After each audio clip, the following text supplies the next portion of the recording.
네, 오늘 우리가 나눌 말씀은 마태복음 24장의 말씀인데요. 마태복음 24장, 25장은 이제 종말에 대한 이야기다. 이렇게 보시면 됩니다. 그래서 이 종말에 대한 이야기, 여기는 우리가 한번 잘 들여다볼 필요가 있습니다. 제가 참 재밌는 얘기를 들었는데요.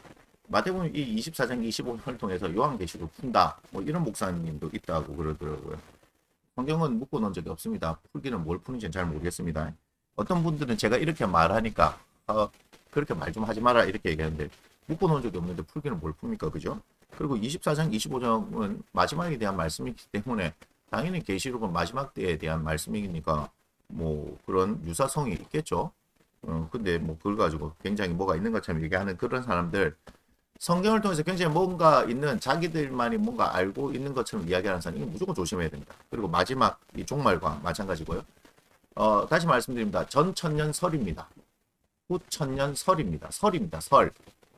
성경을 막 보면서 그렇다. 뭐 또 어떤 사람들은 주님한테 받았다 이런 사람들도 있더라고요.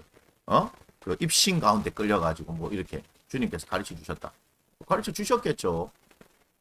그런데 저는 성경을 믿습니다. 마지막 때 아무도 모릅니다. 결론적으로 말하면 하나님 말고는 아무도 모릅니다. 그리고 이걸 너무 긴장해서 보면서 하나님께서 두려워하라고 이 말씀 우리가 주신 게 아닙니다. 여러분, 지금 우리가 마태복음 21장부터 시작해서 예수님을 왕으로 인정했던 사람들은 그 가르침을 그냥 따라가면 되는 거예요. 지금도 마찬가지죠. 제가 21장부터 그 긴장성을 가지고 왕으로서 예수님을 보라고 얘기했죠. 지도자들과의 그 대립, 그것을 보는 것이 아니라 이 지도자들 따라가면 우리가 망하게 되는 거예요. 그러니까 왕이신 예수님을 따라가면 우리가 살 길이 열리는 거예요. 그러니까 지금 살 길을 우리가 열어주시는 거예요. 다시 말씀드립니다. 두려워해야 될 게 아니에요. 우리가 긴장은 하지만 두려워해야 될 게 아니에요. 종말에 대한 것을 두려워해야 될 것이 아닙니다. 여러분, 우리 교회는요, 말씀을 통해서 일상을 사는 거예요. 마지막 때도 일상에 대한 얘기를 합니다. 일상에 대한 얘기.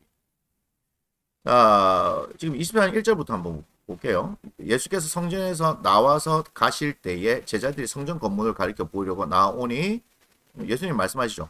너희가 이 모든 것을 보지 못하냐? 내가 진실을 너에게 이르노니 돈 하나도 돌 위에 남지 않고 다 무너뜨려지리라. 성전이 무너지는 사건, 뭐 주후 AD 70년에 뭐 일어난 일, 뭐 그것도 얘기하지만 그 이후에 이제 보니까 3절 보니까 예수께서 감난산 위에 앉으셨을 때에 제자들이 조용히 와서 이르되 우리에게 이르소서 어느 때에 이런 일이 있겠사오며 또 주의 임하심과 세상 끝에는 무슨 징조가 있사오리까? 지금 뭐라고 얘기하는 거예요? 주님의 임하심 뭐예요? 다시 생각하면 재림이겠죠? 세상 끝 뭡니까? 종말이죠. 종말 말 그대로. 무슨 징조가 있겠습니까? 그러니까 사절 제일 첫 번째 이렇게 얘기합니다.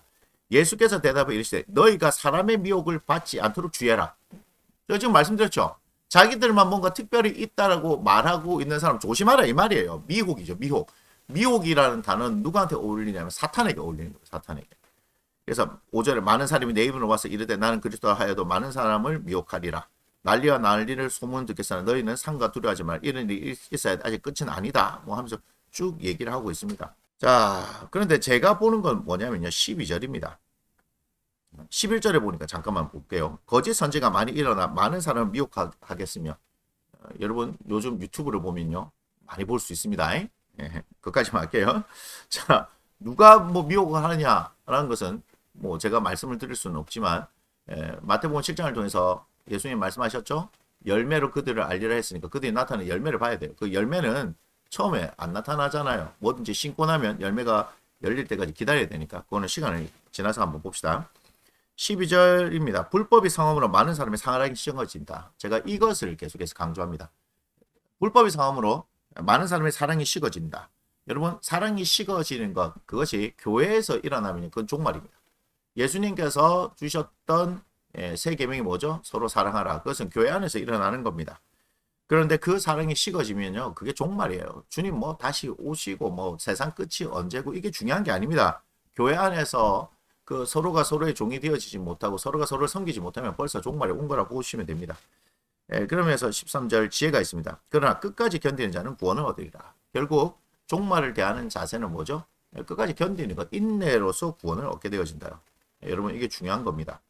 자, 15절에서부터 이제 쭉 이제 말씀하시는데 22절을 보세요.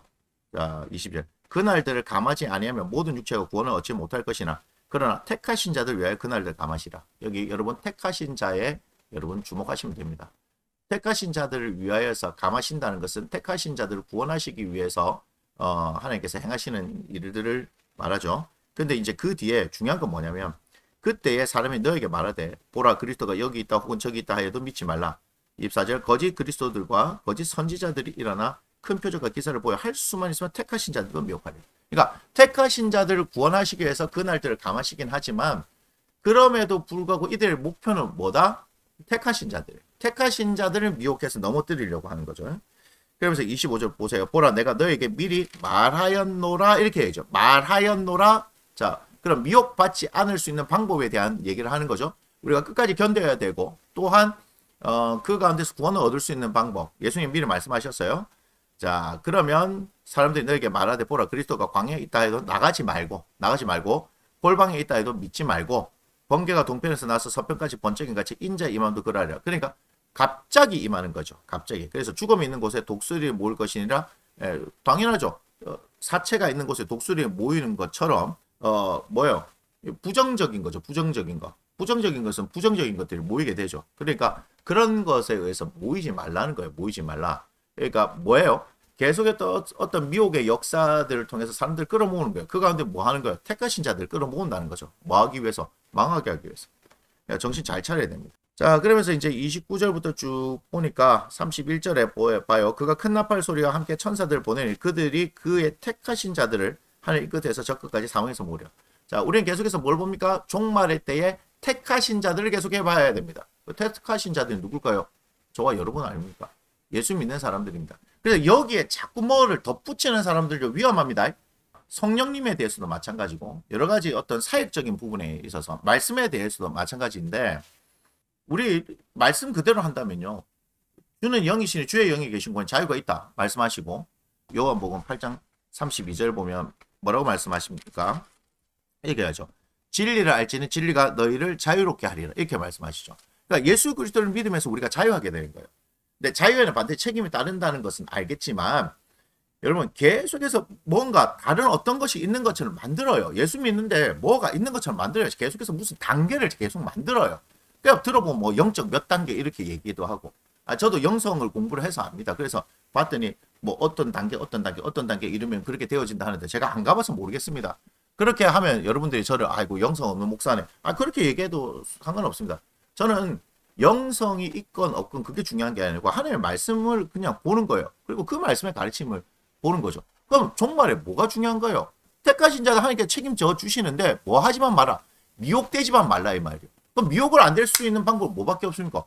우리 안에 성령님 계시잖아요. 우리 안에 하나님의 말씀이 있잖아요. 그것만 있으면 미혹당하지 않는 거예요.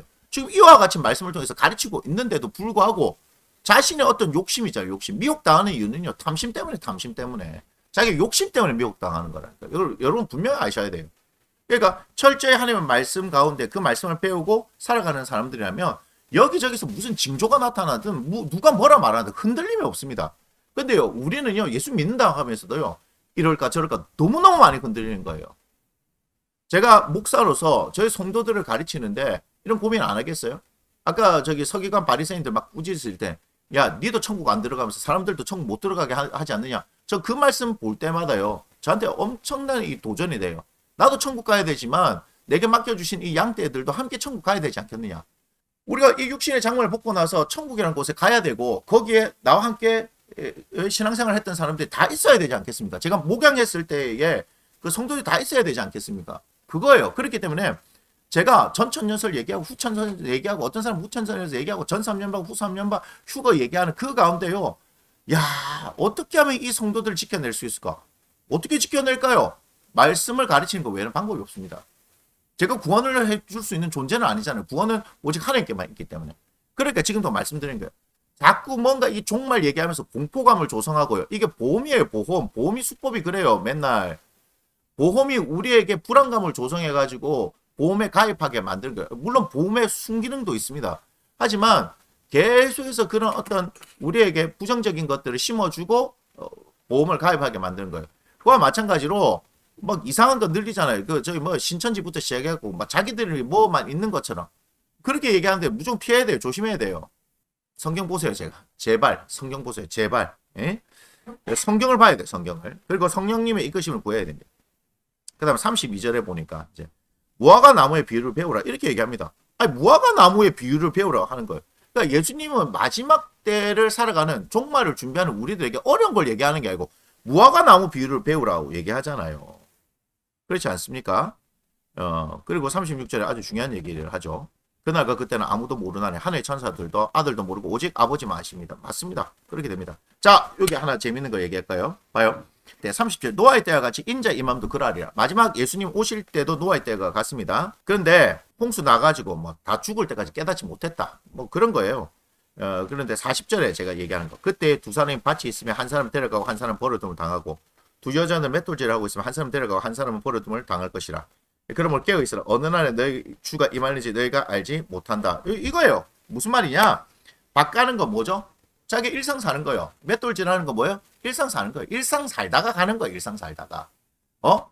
일상을 못 살면서 여기 무슨 일이 있다. 저기 무슨 일이 있다. 지금 터키에 막 지진이 일어나가지고 판과 판이 충돌합니다. 지금 이제 이 호사가들 내지는 막 영적으로 뭐가 있는 사람들은요. 이거 갖고 이제 정말 이제 다 뭐 얘기할 겁니다. 안 봐도 뻔합니다. 안 봐도 뻔해. 우크라이나 전쟁에 벌써 고가 마곡의 전쟁 뭐 벌써부터 뭐 설레발 치더니 이제 지진 일 났거든요. 지금 사람들이 죽어 무수한 많은 사람들이 죽은 것에 대한 이 뭐야 동감하는 마음이 있는 게 아니고 이 사이코패스들 아니에요? 막 성경을 가지고 막 야 이게 마지막 때 징조다 뭐 정신 차려 깨어라 이렇게 얘기하는 거.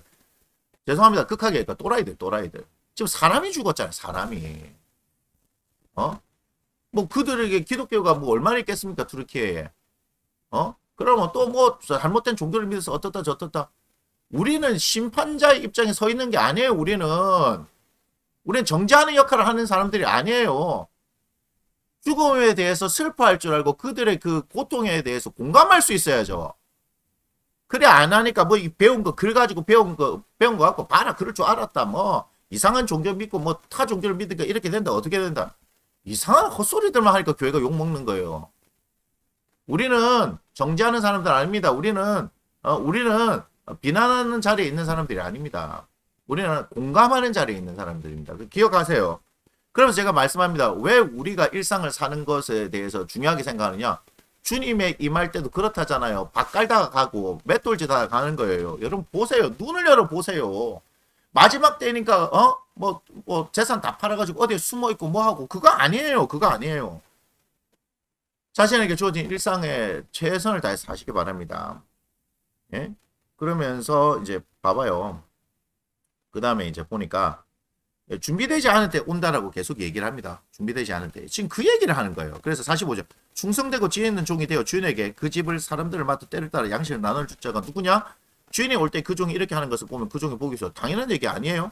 그런데 48절. 만일 그 악한 종이 마음에 생각하기를 주인이 더디 오리라 하여 동료들 때리며 술친구와 더불어 먹고 마시게 되면 생각하지 않는 날 주인이 날 알지 못하는 시각에 그 종의 주인이 이르러 당연히 때리고 그 벌 내리겠죠. 그러니까 여러분 이게 무슨 얘기인지 아시겠어요? 충성된 종, 악한 종 얘기했을 때 여러분 생각해 보세요. 뭐 주님 언제 하고 싶지 모르니까 내 마음대로 살아야 되겠어. 여러분 중에 그런 사람 어디 있어요? 예수님 믿으면서. 그렇지 않습니까? 너무 막 공포 분위기를 조성해가지고 내가 구원받지 못하면 안 될까? 내가 뭐 휴거 당하지 않으면 어떨까? 또 내가 뭐 그런 어떤 믿음이 없어가지고 뭐 구원받지 못하면 어떨까? 그 얘기 안 해요. 뭐 하는 거죠? 충성되고 지혜 있는 종 뭡니까? 자신에게 주어진 일에 성실하게 살아가는 사람 그 사람 칭찬받는 거예요. 뭐 어떤 더 많은 것을 하라 얘기하지 않습니다. 그게 이제 25장에 나오는 달란트 비유. 한 달란트 맡기면 한 달란트 내놔 하지. 한 달란트 맡기는데 10달란트 내놔라고 하시는 분 주님 아닙니다. 그러니까 자기에게 맡겨진 그 일상에 자기에게 맡겨진 삶을 살아가는 사람 그 사람을 충성된 종이라 얘기하는 거예요. 근데 그렇게 하지 않고 내가 예수 믿는다라고 얘기하면서도 또 내 마음대로 사는 사람 그런 사람이 어떻게 갑자기 주님 오시는 날에 대한 대비가 되겠습니까? 그게 아니에요. 다시 말씀드립니다. 미혹되지 마세요. 여러 사람이 이렇게 얘기하고 저렇게 얘기하는 거 그것에 흔들지 마세요. 그저 우리는 하나님의 말씀 가운데 있는 것이고 또 진리의 성령께서 이끌어 가신 대로 사는 것이고 우리는 말씀과 함께 성령과 함께 하루 일상을 살면서 주님의 재림을 맞이하는 겁니다. 그렇게 하면 됩니다. 마태복음 24장의 말씀은 여기서 마치겠습니다.